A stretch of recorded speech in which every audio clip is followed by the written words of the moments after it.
Ah, Thank you very much. It is an honor and a privilege to be here and to be speaking about this appointment. As we know, women's football is growing internationally. We've seen record internet numbers at events, but also we've seen the commitment by FIFA as well as CAF to make sure that they have set up strategic committees that are looking into not just the development of the game, but also the commercialization of the game, and that's very important.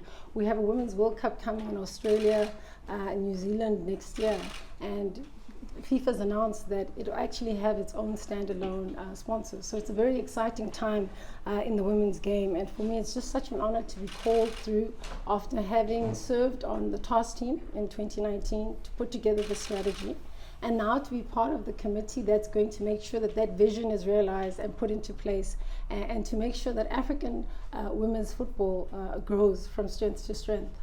So it's very exciting, and I'm just proud to be part of that committee with women like Aisha Johansson, who's been there for some time, and obviously the head of the committee, Mrs. Kanazad, who took up her post in 2021. Women who've been in the game, and she obviously is representing Camors who've been in the space, and I'm hoping to also leverage women such as Mrs. Natasha Chiklas, who's also been part of the committee in the past and has been involved in women's football and was part of the task team. The likes of Sue Destum, who's doing very well with COSAFA in the space, and obviously excited to be working with people like Desiree, who will share what's happening on the field and the wonderful work that she's doing also in the committee at FIFA, and the likes of Fran, who's also been part of FIFA and consults regularly. So it's a very exciting space, but I'm also looking forward to meeting new women who want to add to the space and make sure that they contribute. And I'm just very honored. I'd like to thank CAF, the CAF president, a president who's very progressive, and I think we as South Africans are very fortunate to have a president who is South African, but who is really driven to making the continent's football work, you know. I'd also like to thank, obviously, the chairman of the league, who has me in some of the committees and has really been encouraging about this, and obviously our own chairman here at Kaizer Chiefs, who's always empowering women in the space. And I also look forward to working with SAFA, with Mr. Jordan and the SAFA team, to make sure that we work in this space together to make sure that women's football goes to the next level. And to really leverage the resources that are around us. But most importantly, I think the commercialization of the space, and something that I think I can bring to the party. I look forward to the women's AFCON, which is happening in July. And we'll be watching the games. I'm quite excited that we have the numbers of participants have increased, and there are new teams that have come in who are part of the space, like Botswana, Burundi, and all those. So it's really exciting to see that women's football is the fastest growing sport right now globally. I'm also excited that I'll be traveling to the US on a leadership conference, but also have the opportunity to meet with some key leadership in the US space, where women's football has thrived for some time now. So there's a lot of learning. So for me, there's a lot of learning, but at the same time, a lot of sharing that I hope I can bring to the space. So it's such an honor to be the South African representing South Africa in the committee, and I look forward to do that with distinction and grace, and to enjoy it as well. Thank you. My name is Mahlatsi Mphahlele from Times Live. This sounds like a lot of work. How does it impact on what you do here, which is your bread and butter here at Kaizer Chiefs? Well, I mean, I have a great team here at Chiefs who are doing a wonderful job. So definitely I'll balance out and make sure that all my responsibilities are taken care of. But certainly there will be a bit of traveling and work on the continent and internationally. But I have a wonderful team who I'm very proud of, and we will add to the team to make sure that they can deliver on all the objectives for the club. Covered. Thank you you very much. There was a hand somewhere at the back. Please stand a little bit so we see. Thanks, Vina. Good morning, everyone. That was Jeff. Thank you. Congratulations on the road. Benjamin from Newsroom Africa.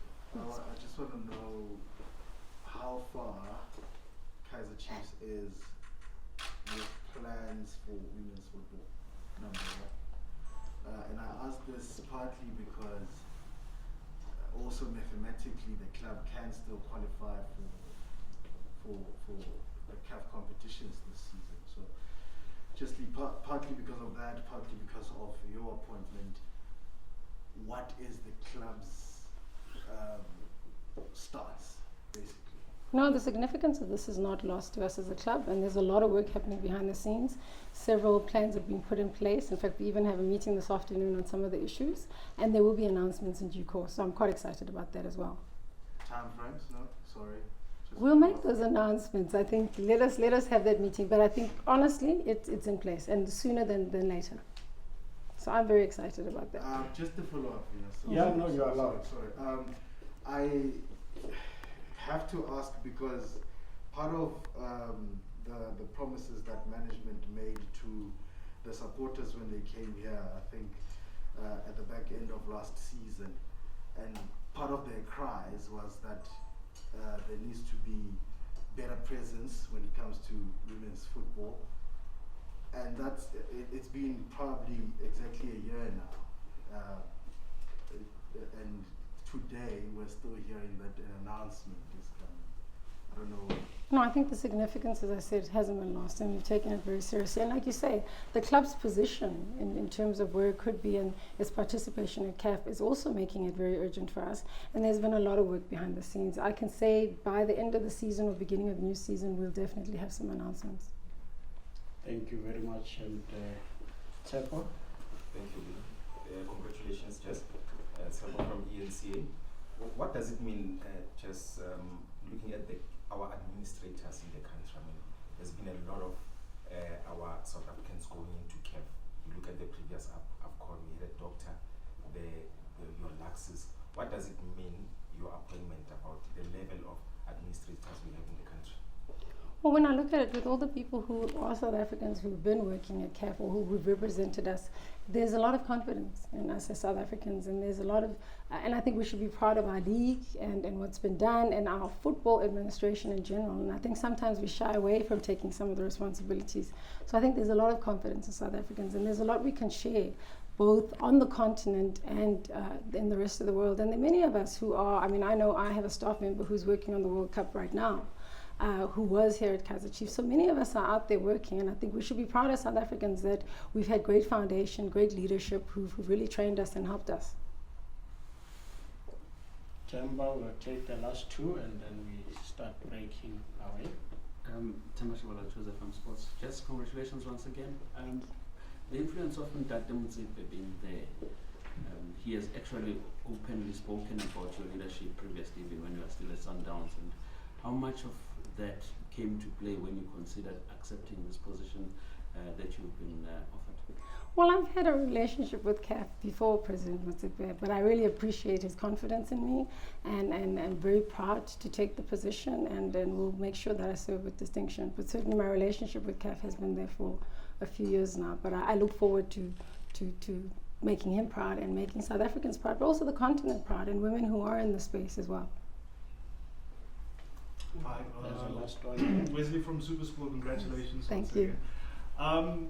Given the position that you are in, we know it will come with a lot of challenges. Have you thought about what your main achievements would want to be, and during your tenure, in order for you to see it as a success?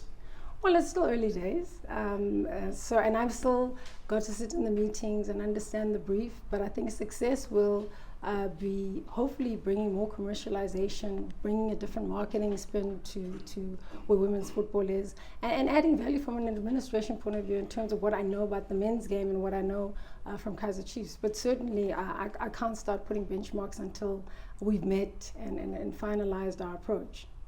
But for the fans out there who've been asking these questions, just pointedly, how far are you, and I know you mentioned like something like at the end of the season to be honest, so how far are you, how hard have you guys worked behind the scenes to ensure that you guys have a women's team, a professional women's team soon enough? I always said that I see us as a sporting institution that should be doing sport across the board, and one of the things is women's football. And we have been working tirelessly behind the scenes. And I even said this when we came back from the task force from CAF was, for us as Chiefs, we want to do it properly. It's not something we want to do just quickly, willy-nilly. It's a significant one. And I think there's important investment that needs to go into it, which we're looking into. The types of players that we need to have, the type of culture we want to build there is very important for us. So there's been a lot of work behind the scenes. Our technical guys have been working and looking at the space, and there's been a lot of research being done around the South African landscape to understand what's happening in women's football. So we have been working. I know sometimes a lot of things happening behind the scenes, but people want to get the briefs. But certainly we will be making announcements to our supporters. And it's an exciting space, actually. But it has to be packaged properly, and we need to make sure the resources are invested properly for us, and that we establish a good foundation as we go into the space, particularly given the significance of its growth right now. We have to be properly resourced. But there's a lot of work happening behind the scenes, and I'm just very excited about some of the ideas that are on the table and the opportunities that are around. Just maybe as a follow-up to Mahlat's question, SABC Sport, is the club looking to start a team from scratch, or are you negotiating with some of the teams that are already out there, playing either in the Sasol League or in the Super League, to bring them on board and make them the women's wing of the club? We're just looking at all the options. Like I said, there's been a lot of research, and we've done some scenario planning as to which is the best options. But I can't speak to that now, But also, I don't want to make this about Chiefs today. It is about CAF, and I just want to make sure that we focus on that. But certainly, we are looking at all the options. And maybe after Michael Balaga from the Star newspaper, after 51 years, the club nearly came close to actually winning the African crown. But before that, there have been talks that Chiefs is not taking Africa serious. But with your appointment, how much of importance is that the club should actually back you, in the sense that they should be regulars in Africa? Well, I mean, our ambitions in Africa have always been very clear, and I just think that maybe people were not aware of that or maybe misinterpreted that. But we're very excited about how the team performed in the last season and really wanted to win. But it's given us a great foundation, and it's definitely something that the club is focused on. And the club always supports initiatives that its employees and administrators are involved in, and I'm looking forward to the benefits from that. But also, I think the work that I do will also enhance what I do on the continent, will enhance some of the stuff for the club, and there'll be a lot of learnings from there as well. So it's a positive. It's a win-win. Obviously, with CAF headquarters being based in Egypt, does that mean you're going to spend most of your time in Egypt there? Like you said, it won't affect most of your job here because there's a good structure in place. And then secondly, you also mentioned that women's football is one of the fastest growing sports in the world.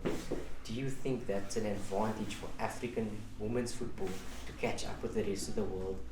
Because obviously the men's side is a bit different. I think it is an opportunity for women's football to catch up, and that's why CAF have put the strategic committee together to make sure that they've got women who are involved in the game commercially. They've got business people who understand, so we can really accelerate not just the development, but it's also the commercialization of the game. So I think it's a great opportunity for us to leapfrog certain things, and with CAF and FIFA's commitment to the women's game, I think we're going to be very successful on the continent. In terms of my time, I mean, I think with where the world is, it's also very digital. So as much as I'll travel to Egypt, I also have the opportunity to work online. But certainly I welcome the travel. It's nice. It's been a while since we've traveled. And it'd be great to also travel to other parts of the continent and to learn about other cultures and work with other people. Let's do the last two questions, kindly. Just from my side, that part of the other issues too. Have you guys applied your mind on the coaching situation here at the club, and are you guys abandoning that court case with the PSL regarding the 2 matches that were abandoned? Where are we there? We continue to apply our mind on the coaching situation, and well done to the team yesterday, and we will finish the season off and obviously make the announcements in due course. In terms of the court case is happening, and I really can't speak to it now because it's sub judice.